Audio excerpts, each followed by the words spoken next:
My name is Kira, the only daughter of Vaughn, the High Chieftain of the Isles. I had 3 mates. Ashclaw, a snow leopard. He lost half an ear to a fox, just to bring me the rarest silver fox pelt in the far north. Redmore, a wolf. He broke 3 ribs crossing a snow mountain, just to pick me an iceberry from the edge of a cliff. Fenris, a tiger. He fought through bloodshed, just to win me the biggest piece of gold in the whole tribe. Everyone said I was spoiled. I had the best of everything. My 3 mates put me above all else. Then Ivy came to the Isles from the mainland. She was gentle, independent, and didn't rely on anyone. Alone with her cub, she looked so vulnerable and pitiable. Countless beastmen were drawn to her. My mates too. Kira, you're too fussy. No one will keep putting up with you forever. Not long after that, Redmore left too. I looked at Fenris. Fenris, do you think I have a bad temper too? Don't overthink it. They're assholes. Losing you was their loss. I believed him until that evening. I saw him shift into a little tiger and follow closely behind Ivy. He rubbed submissively against her hand, clutching my aching chest. I turned and ran, only to slip and fall off the cliff. Later that night, covered in wounds, I burst into Vaughn's room. Dad, I'll go. I'm willing to enter a marriage alliance in the polar abyss. Kira, have you lost your mind? Vaughn's cup hit the floor, his eyes widened, his voice trembling. That's the polar abyss! The dragon's territory. Every other woman prays not to be chosen. And you're volunteering to go there? The polar abyss is a frozen land at the end of the world. Dragons had no females of their own. Every year, they relied on marriage alliances with other tribes to continue their bloodline. Their power was terrifying, their possessiveness even more so. They never shared a mate with any beast folk. No woman would willingly go there. Did your mates cause trouble again? I'll go teach them a lesson myself! Vaughn's voice turned cold as he got to his feet. I lunged, grabbing his arm. Don't! Dad, please! Don't go! Don't stand up for me anymore! When Ashclaw and Redmore left, I cried to Dad. That woman, Ivy, had been moving farther away, yet they never came back to me. They grew colder toward me. Kira, quit it. Ivy did nothing wrong. She almost got exiled from the tribe because of you. Without your chieftain dad, you're nothing. I can't believe I ever liked you. They tore my place apart, smashed everything I owned to pieces. That night, I held Fenris and cried for a long time. And now even he's gone. In the silence, Vaughn exhaled. The drawing's in 3 days. Think it over. When you know what you want, come find me. I stepped outside and immediately spotted Fenris. He was leaning against the doorpost, staring down at a tiny flower in his hand. It was the one he'd begged Ivy for today, tail wagging. Seeing me, he put the flower away. Kira, what did you tell the chieftain? Did you badmouth Ivy again? I wiped my eyes and kept walking past him without a word. Kira, say something! Did you smear Ivy again? I didn't look back. After a few steps, the sound behind me suddenly stopped. I whipped around. I've had enough of you! I'm going to Ivy! My heart lurched. Fenris! Are you leaving me too? He didn't answer. He turned and walked toward Ivy's house. I ran up and grabbed his arm, but he shoved me off. I stumbled, my knee slamming onto the gravel road. Blood seeped out slowly. Fenris, it hurts. He didn't even glance back. Stop faking it, Kira. Your acting is awful. I went back home. The house was cold as an ice cave. The hearth still had the fire Fenris had started this morning, but it was dying. I reached for more wood, but a spark burned my finger. I pouted without thinking, waiting for someone to care. I waited a long time. All I could hear was the crackle of the fading fire. No one would come. I ran to Ivy's house, falling and getting back up all the way. My knees were shredded, blood soaking through. The door swung open, not Fenris. It was Ashclaw. He froze for a moment. His eyes flicked to my injuries, unreadable. What are you here for? He was my first mate. He used to call me reckless and worry I'd get hurt, always following behind me to clean up my messes. When he scolded me, he never held back. But after every cold glare, he'd sneak to my bed and brush away my stubborn tears with his fingertips. I didn't look at him. I only scanned the room, desperate for Fenris. Ashclaw's fingers gripped the doorframe. A bitter laugh escaped him. Fenris. Guess you missed a spot. Someone came after you. Fenris stepped out, clothes disheveled, hair messy. A fresh bite mark scarred the side of his neck. He shot Ashclaw an annoyed look, then his gaze landed on me. There was irritation in his eyes. I instinctively stepped back. Suddenly, a fur blanket was draped over me. I looked up. Ashclaw's jaw was tight. Fenris came closer, that familiar softness returning. Kira, what happened? I bit my lip and forced the words out. I won't cause trouble anymore. Won't nag you when your fur isn't soft enough or cling to you when you're tired. I just want you as my mate. Please, don't leave me, okay? I reached for his hand. He dodged it. It's freezing outside. Come in first. I sat on a wooden chair in Ivy's house. Everything in the room was perfectly in place. I thought of my own freezing house and the roof I could never fully patch. When it got too cold, I never dared complain. I'd just inch closer and curl up against Fenris. Feeling soft-hearted, huh? Just so you know, if you regret it, don't even think about coming back. No, I just don't want her running to the chieftain crying again, causing trouble for Ivy. Don't worry, she's easy to soothe. Ashclaw chuckled softly. Footsteps faded away. Someone crouched in front of me. Fenris lowered his gaze, carefully dabbing the blood from my knees with a cloth. Kira, from now on, I'm Ivy's mate.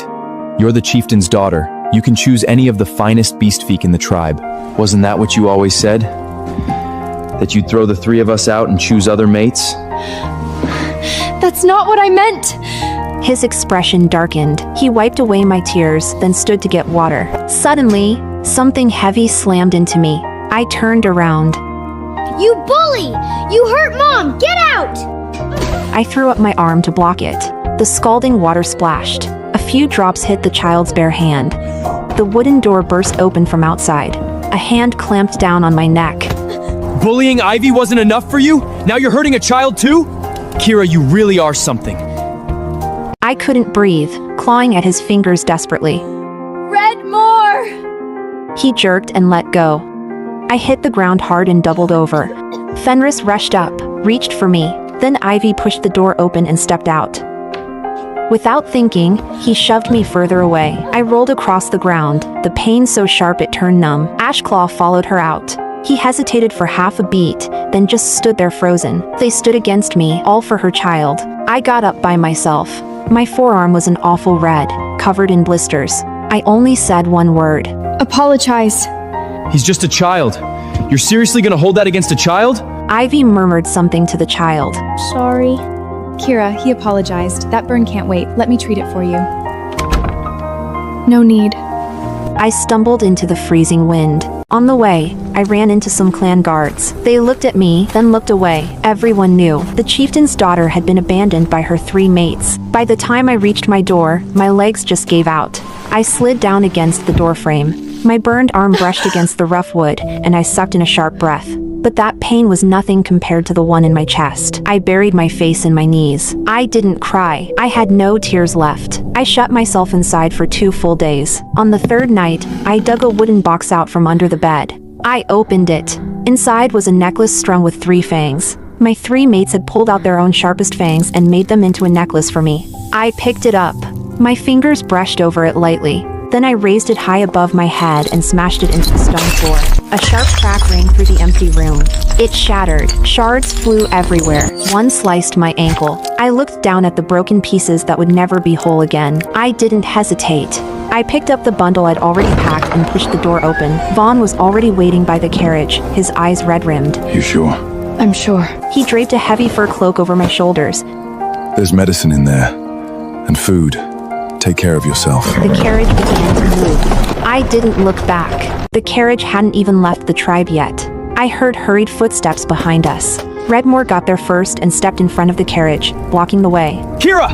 What did you say to the chieftain this time? Fenris was right behind him. His gaze fell on the travel pack in the carriage, and he frowned. Ashclaw hung back, silent, staring at me. Before, if they'd accused me like that, I would have jumped up and argued until Dad took my side. But now, I was just tired. Well, say something! Redmore snapped impatiently, disgust written all over his face. What, are you trying to use the chieftain's power to drive Ivy out again? I'm telling you— Yes. I cut him off.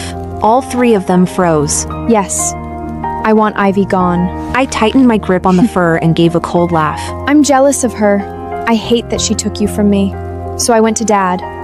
Dad loves me most, doesn't he? If I cry and beg, he gives me whatever I want. The veins on the red wolf's forehead bulged. Kira! Don't you dare! I do. You'll find out tomorrow anyway. The three of them turned and left, their faces dark with fury. I watched their backs disappear. Then I looked down and pulled the silver fox fur vest Ashclaw had hunted for me out of my pack. I folded it carefully and set it on the stone step by the door. Dad was still waiting by the carriage, his eyes red. The fur around my shoulders was still warm, and the bag he'd given me weighed heavy in my hand. Take care of yourself. He said again. I climbed into the carriage and gave the tribe one last look in the morning light. When I opened my eyes again, there was nothing left in them but resolve. I will. Before dawn, the square was already crowded.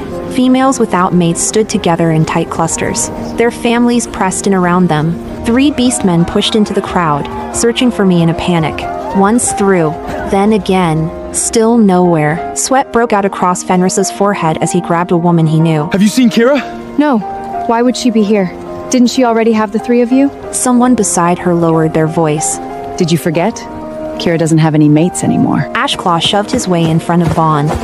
Vaughn's gaze swept over the 3 of them. Chieftain, where's Kira? Kira isn't here. The color drained from their faces. Then Vaughn turned to the crowd and said in a low voice, As for the marriage alliance with the Polar Abyss, the drawing of sons is cancelled. A stir ran through the crowd.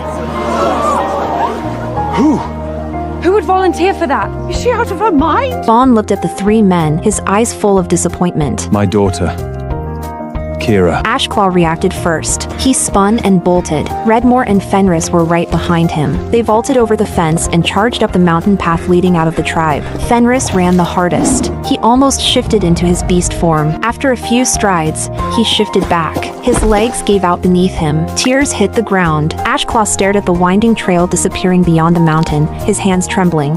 It's been a whole night. We won't catch her. Redmore drove his fist through the tree trunk beside him. Blood dripped everywhere. It was us.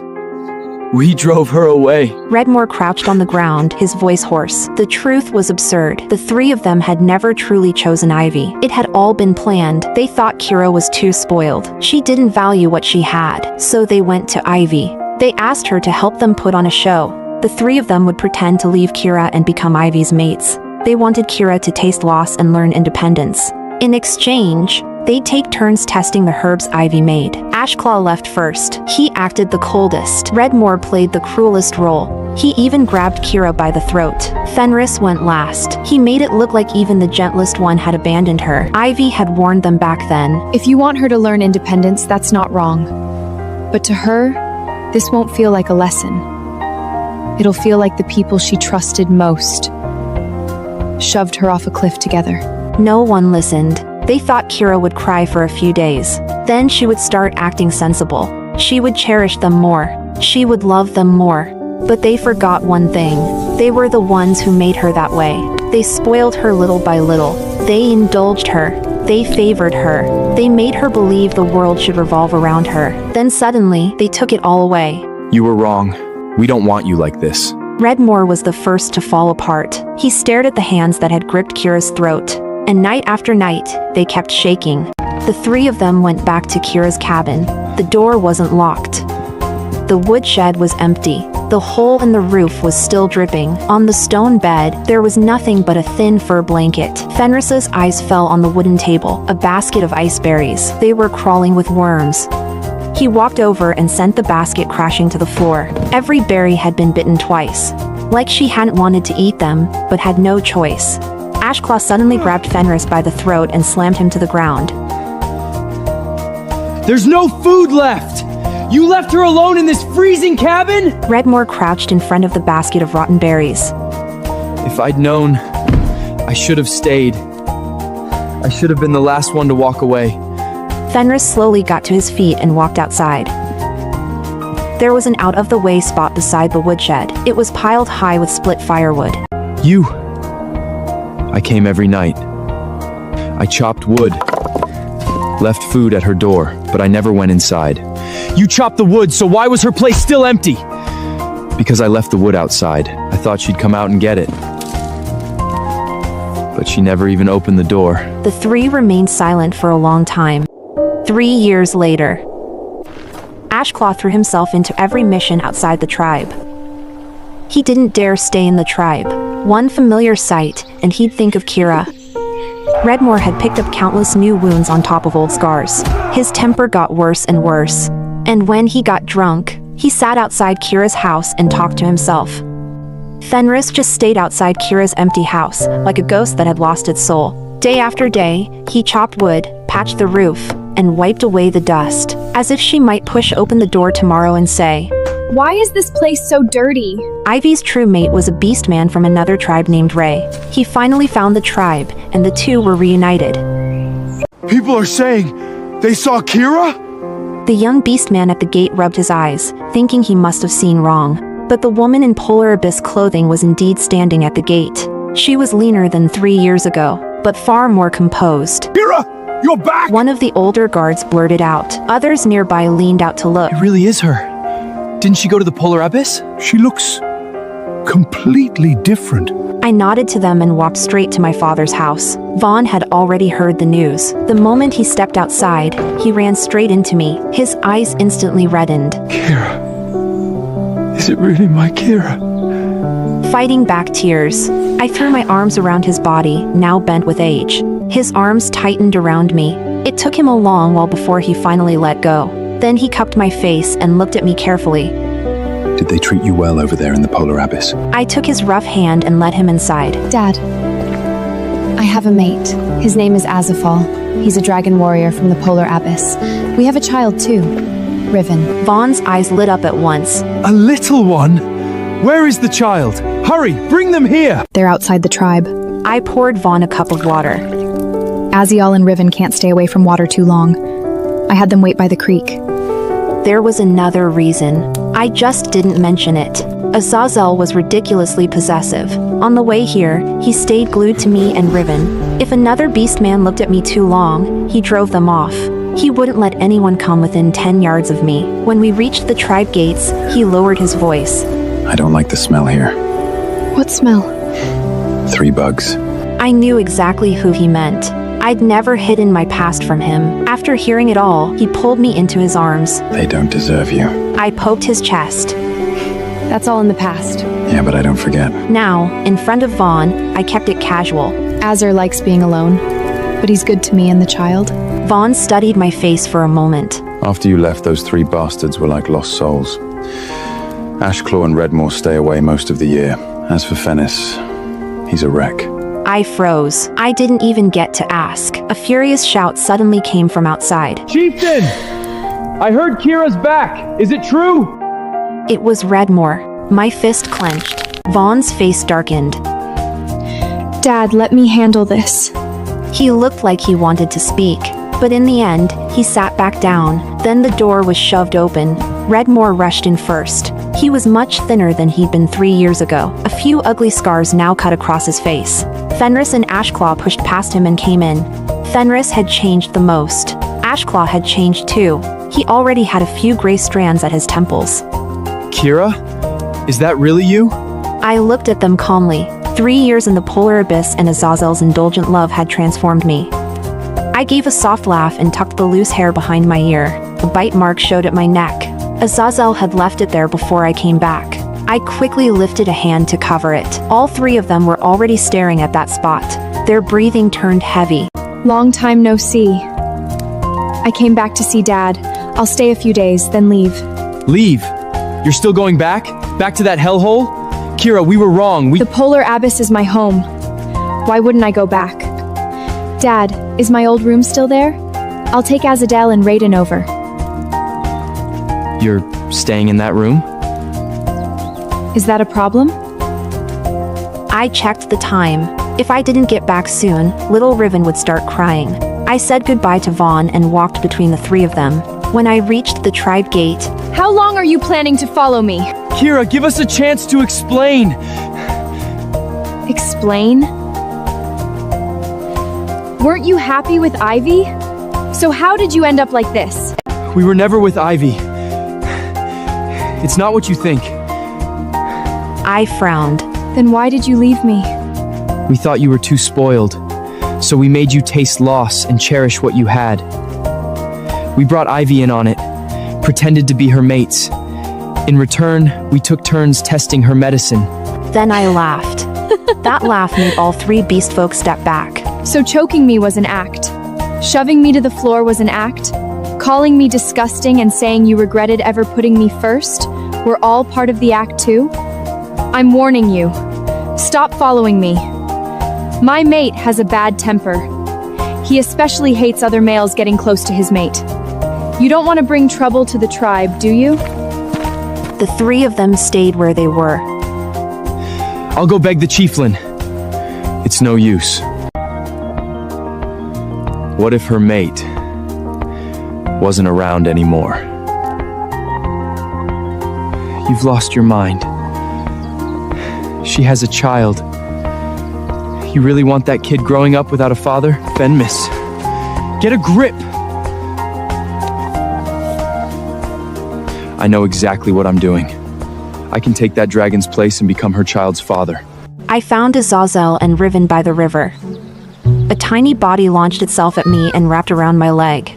Riven's eyes were still wet with tears. His silver blue hair was a mess. You were gone forever. I counted so many bubbles. But I came back, didn't I? I counted too.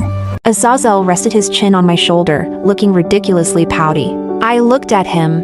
Counted what? Every second you were gone. I couldn't help laughing. That was when I realized something was off. I reached up and touched his cheek, dry and a little rough. A few pale blue scales were lifting at the edges. He'd been away from the water too long. Why weren't you soaking in the river?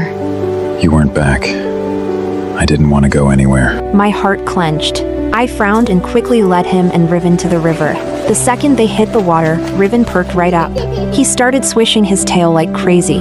Azazel loosened up too. He sank half beneath the water, leaving only his slit pupils fixed on me. Those three beast fangs came to see you? They did. His pupils narrowed. I handled it. I crouched by the water. I scooped up a handful and poured it over his lifted scales. Trust me. Azazel was quiet for a moment. Then he grabbed my wrist and hauled me straight into the water. Riven let out a delighted shriek and splashed over to join in. Two dragon tails wrapped around me at once. I couldn't move. I was annoyed, but I was laughing too. The next day, I formally introduced Azazel and Riven to Vaughn. Little Riven was curious about everything on land. His tiny hands were everywhere. He even crawled onto the stone steps outside Vaughn's place and studied them forever. The second Vaughn saw him, he couldn't look away. Vaughn crouched down. He looked like he wanted to touch that silver blue hair, but he was afraid of startling the child. However, Riven was bold. He tilted his head and studied his grandfather for a moment. Then he suddenly grabbed Vaughn's finger and blew a little bubble. The bubble popped right on Vaughn's nose. The old chieftain froze for a second. Then he laughed until his eyes watered. This kid!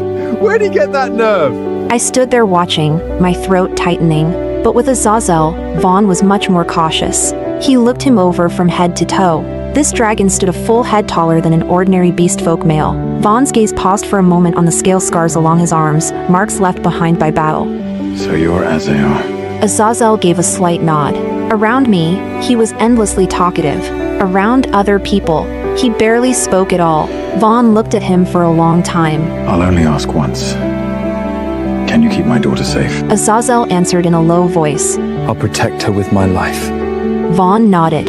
He said nothing else. He just turned back and started playing with Riven again. Grandfather and grandson were giggling together in no time. Azazel stood nearby, a faint smile touching his lips. It was an expression he almost never showed in front of others. I leaned closer and lowered my voice. My dad's stubborn, but he accepts you now. Azazel looked down at me. Then he glanced at Vaughn again, who was feeding Riven bits of dried fruit. Your father is a good man.